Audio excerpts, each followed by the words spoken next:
So we were talking about this, is that 6 big brands, 6 new coaches, and I hate to say this to America, but one of them's not going to work.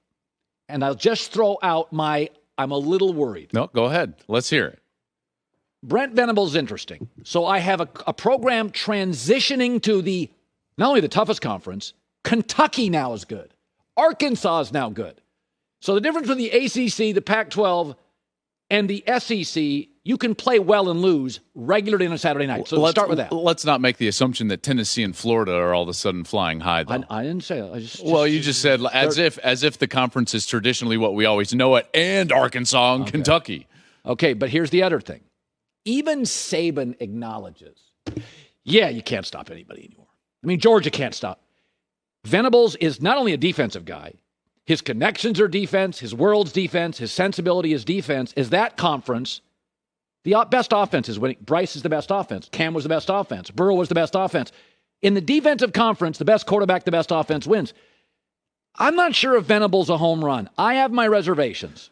I liked the hire of Brent Venables a lot. I think that when you look at Brent's success over the last 20 years, he's basically been in half the national championship games over the last 20 years. As a coordinator, but that's what he needs to do, and that's what he's gotten the opportunity to do. He is outstanding, and he also has the history. I think that this was, in large part, a nod to the alumni and fan base, because that's who they wanted away. Because of his history there, he had won a national championship. He had been with Bob for a long time. That's who they wanted. And he's got great energy. Oklahoma is one of the great brands historically in college football. No denial. They are not losing their recruiting base while they move to the SEC. All right. It may be a little bit more competitive on the field, but this is not a Nebraska move where they're losing ties with the one recruiting base that really helped them become a great. No, I don't think it's going to be maintain a great presence in the sport. So I think it would be totally naive to think that Oklahoma will not continue to be Oklahoma under Brent Venables. I think it's an outstanding hire, and I think that they will continue to be a great program. Just saying, it's a pretty good conference. It is a good conference, but their record against the SEC is also very good. Yeah, it's a little different when you play them once every couple years and you play them every Saturday. I think it'll benefit Oklahoma that they don't have to play 9 conference games anymore. Now they can play the 8 conference games and a softie in November. So you can play this game all day long. Well, yeah, but my side's the right side. The SEC has been incredibly top-heavy over the last 5 or 6 years. The top's pretty good. The top is elite and the best in college By football. far. There's no doubt. And it is the best conference. There's no doubt about it. Right. But you mean to tell me that all of a sudden Texas A&M, after being linked with Oklahoma in the Big 12 and being definitely in its shadow for all of that period of time, is all of a sudden going to be the big brother on the block? Texas A&M has basically no history as it compares to Oklahoma. Hey, agriculture at that school, that department, ag department's excellent. Okay, so let's go to this. I'm going to circle back to Harbaugh, but I want to touch on all these coaches. So I love college football. Yes. But I have peeled back my coverage of it outside of you for the last 5 years. I think it's gotten too insular. Regional. Okay. I'm seeing all this Mario Cristobal, Miami, I don't know. I think I could make an argument. He's the best hire because even Jimmy Johnson told me once, he goes, the one thing at Miami, even when we ruled the sport, we struggled to get O-linemen. This guy's the best offensive line recruiter, arguably in America. And that's the one thing that you're going to get receivers, backs, quarterback. That's not an issue at Miami. I think this has a chance to be a stupendous hire. Tell me how I'm wrong. I don't think that you are. I would just say, if I was taking the opposite side of the argument, which I'm not, because I'm gonna then also give you my thoughts on this. But if I was taking the opposite side, I would say that Mario has fallen short of where he's recruited. If he's recruited at level 10, they've played at level 8 as far as record in a pretty soft conference. That's fair. Okay, so that's an argument that you would use, and it's factual.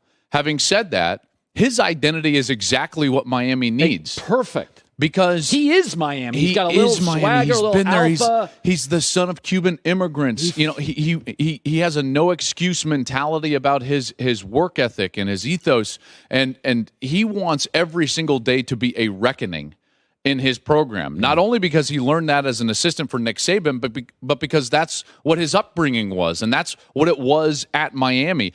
See, in large part, Miami lost their identity for so many years. Yeah. Basically since they left the Orange Bowl. Yeah. If you take a look at from 1980 to 2007, they lost 25 home games over that stretch. Yeah. No, 20 or 23, something like that. I mean, it was like never happened. Remember, they had the 58-game win streak at home at one point in there.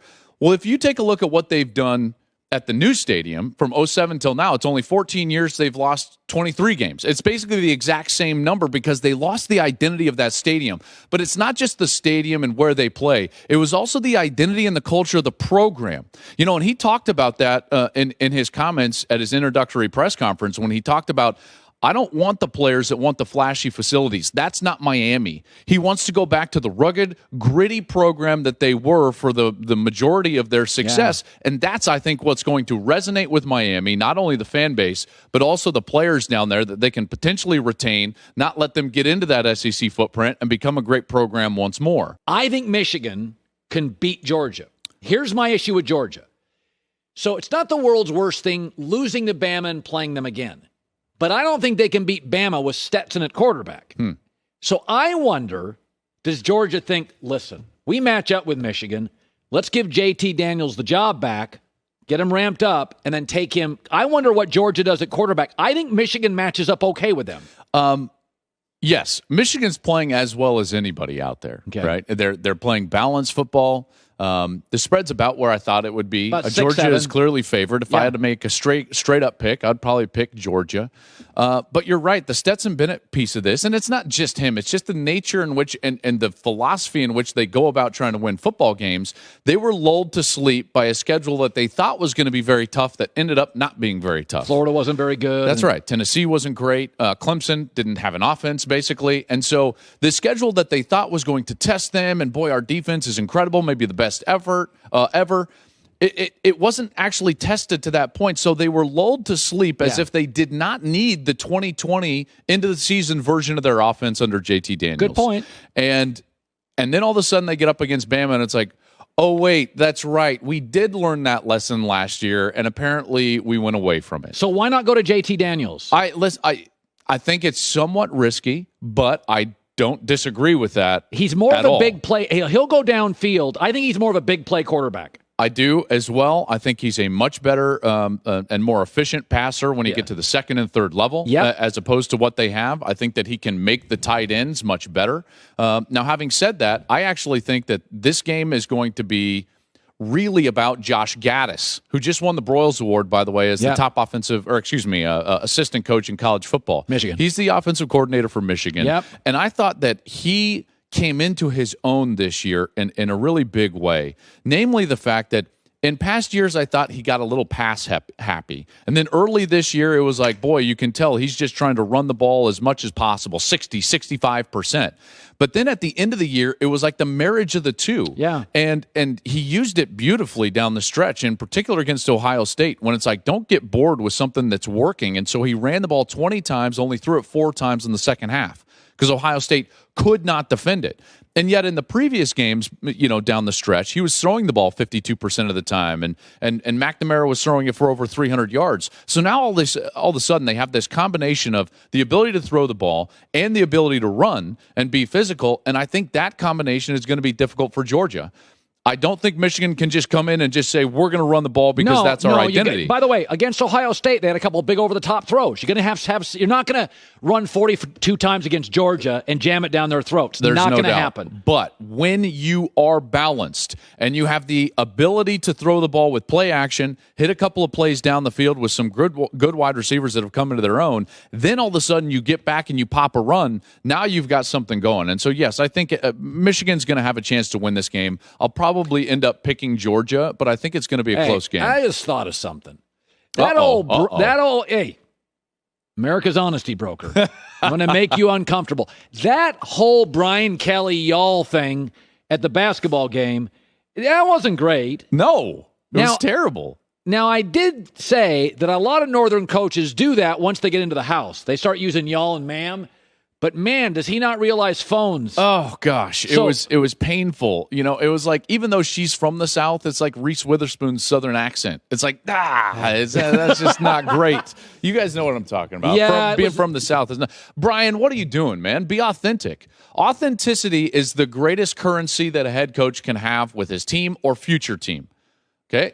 Authenticity. That's not authentic. Yeah. You can't do that. Even though I took a recruiting trip when I was a senior in high school to North Dakota State, and all of a sudden I came back and everyone was like, "Where'd you go?" And I was like, "Fargo." And I was like, "Wait, why am I drawing out my O's? What is going on?" Because I was in Fargo for a day. Yeah. No, I said I've sat down and had bourbon with Southerners, and by the end of the night, I'm saying y'all. I'm not lying. There's something about the language. It's an easy.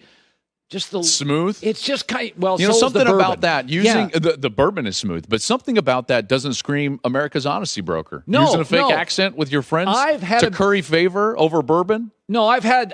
You could just buy the drinks. You don't have to say y'all. I've had a pint with British people. By the end of the night, I'm not going. Oh, mate, that's Australian. Yeah.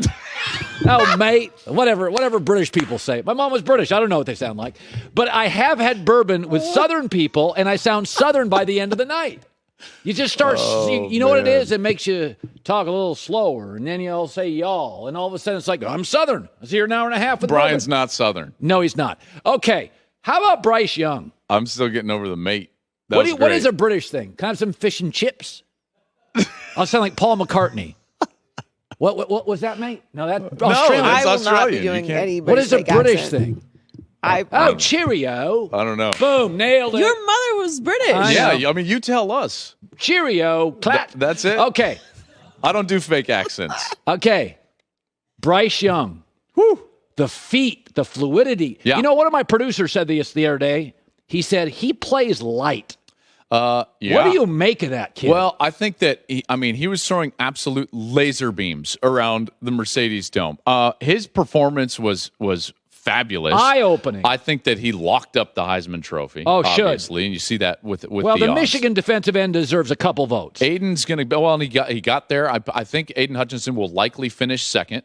He's going to get the Big Ten vote, and by the way, he's going to get a lot of the second place votes. The Pac-12 will give him votes because they don't like the SEC. I agree. Although the only area in the country that actively votes against and other candidates is the South. And I always go back to the Derrick Henry, Christian McCaffrey year because there were so many ballots that came from quote, unquote media members from the South that didn't even have Christian on the ballot. Oh, I know. At least the West Coast and Northern ballots had like Christian first and Derrick Henry second. It can be very juvenile. It's very juvenile, but whatever. I digress. Bryce is probably going to win the award, and he should, because that performance against Georgia was outstanding. He does play light. He's got great footwork, and it's almost a throwback footwork. He doesn't have the side saddle like rhythm to his footwork. Have you noticed how many times he just kind of backs up? There's like a Unitas quality to it, and he's just kind of backpedaling, and then the back foot, bang, hits the ground, and the ball is out, and he's throwing an absolute laser.